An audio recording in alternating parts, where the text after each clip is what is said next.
Assalamualaikum warahmatullahi wabarakatuh. Perkenalkan, nama saya Nadiatul Fitriasana dengan NIM 16101423 dari kelas pendidikan vokasional Tata Rias B dengan dosen pengampu Fatur Rahman Hafid SPD MPD. Izinkan saya untuk menyampaikan tugas tentang strategi pembelajaran. Jenis-jenis metode pembelajaran. Metode pembelajaran adalah cara untuk pendekatan yang digunakan untuk menyampaikan suatu materi pelajaran kepada siswa. Adapun jenis-jenis tentang metode pembelajaran yaitu yang pertama, metode ceramah. Metode ceramah adalah salah satu teknik pengajaran yang sering digunakan di lingkungan pendidikan. Dalam metode ini, pengajar atau pembicara memberikan suatu informasi secara lisan kepada peserta didik ataupun audiens yang umumnya mendengarkan dan mencatat. Metode ini sering digunakan untuk menyampaikan materi dalam jumlah besar, terutama konsep-konsep yang bersifat teoris. Adapun kelebihan dari metode ceramah yaitu yang pertama efisien, yang kedua ekonomis, yang ketiga kontrol. Kekurangan dari metode ceramah yaitu yang pertama kurangnya interaktif, yang kedua bosan, yang ketiga keterlibatan pemahaman, yang kedua metode tanya jawab. Metode tanya jawab adalah teknik pembelajaran yang melibatkan interaksi langsung antara pengajar dan peserta didik melalui pertanyaan yang diajukan oleh salah satu pihak dan diwajibkan oleh pihak lainnya. Tujuan utama dari metode ini adalah mendorong partisipasi aktif peserta didik dari metode ini dalam proses pembelajaran sekaligus menguji pemahaman dan keterlibatan mereka dengan materi yang diberikan.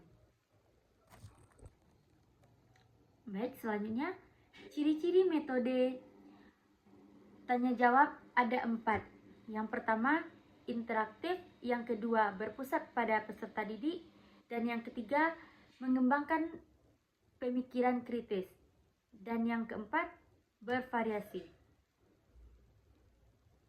Baik, selanjutnya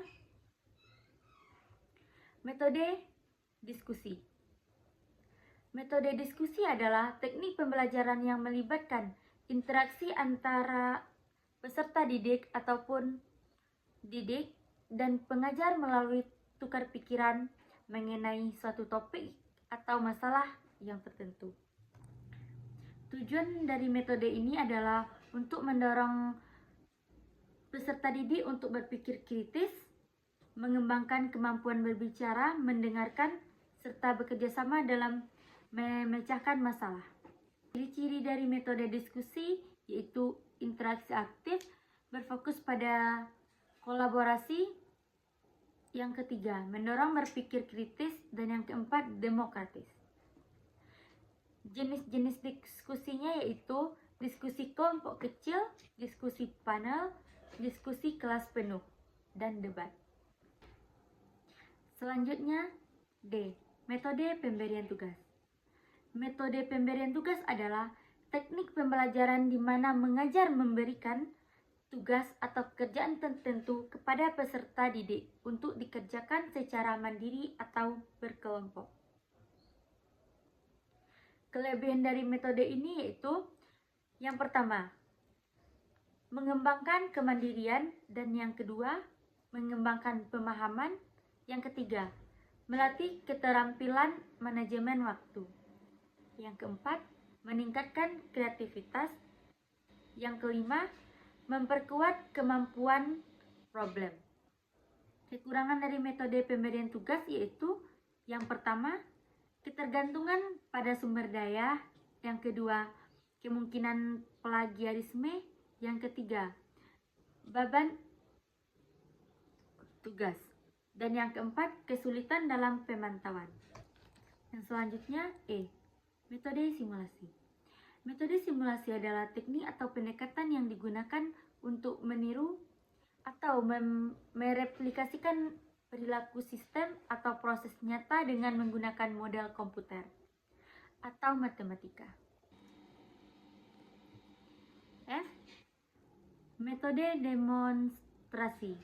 Metode demonstrasi adalah teknik pengajaran atau penyampaian informasi dengan cara memperlihatkan atau mempertunjukkan secara langsung suatu proses cara kerja atau penggunaan alat, sehingga peserta dapat memahami konsep atau keterampilan secara visual dan praktis.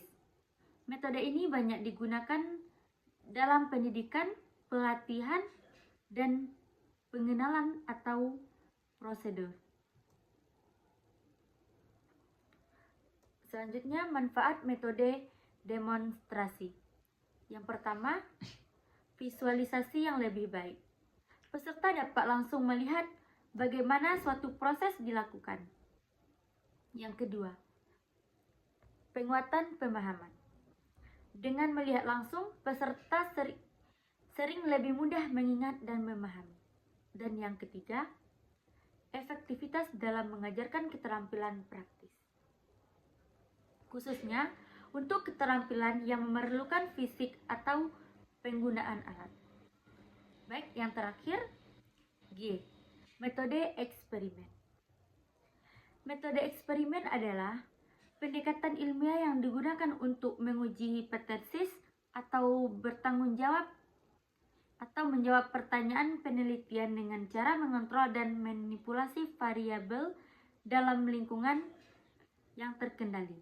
Melalui metode ini, penelitian dapat mengamati efek dari perubahan satu variabel terhadap variabel lain.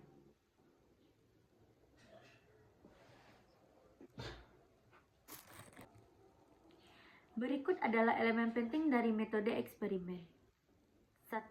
Hipotesis. Yang kedua, variabel. Variabel terdiri dari 3. Variabel independen, variabel dependen, dan variabel kontrol. Yang ketiga, kelompok eksperimental dan kontrol. 4. Pengulangan. Yang kelima, pengumpulan data. Dan yang keenam, kesimpulan. Jenis-jenis metode eksperimen yaitu eksperimen laboratorium, eksperimen lapangan, dan eksperimen alamiah. Baik, hanya itu yang dapat saya sampaikan. Assalamualaikum warahmatullahi wabarakatuh.